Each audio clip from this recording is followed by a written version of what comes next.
Amina ta shafe shekara 2 tana jin ciwo duk lokacin da mijinta ya neme ta. Amma duk lokacin da ta yi ƙoƙarin faɗa masa, sai ta ji kunya ko kuma tsoron idan ta faɗa masa yaya zai kalli abin. A zuciyarta tana tunanin ko dai haka rayuwar auren take, wataƙila sauran mata ma suna jurewa ne kawai. Amma gaskiya ba haka ba ne. Ciwo yayin jima'i ba al'ada ba ce. Haka rashin jin sha'awa ba laifi ba ne.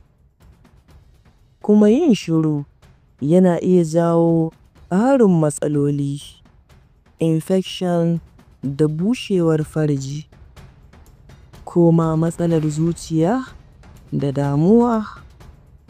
Wata rana Amina ta yanke shawara ta tafi asibiti. Likita ya faɗa mata matsalar bushewar farji wadda ake iya magancewa cikin sauƙi.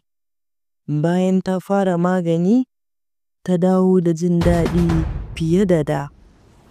Aure ya ƙara samun kwanciyar hankali. Murmushi ya dawo fuskarta. To darasi a nan shi ne jima'i baya nufin jurewa ciwo ko rashin jin daɗi. Idan mace tana fama da matsala, to tana da haƙƙi ta faɗa, ta tuntuɓi ƙwararren likita ko ta tattauna da mijinta, domin lafiyar mace ba abu ne na wasa ba sam.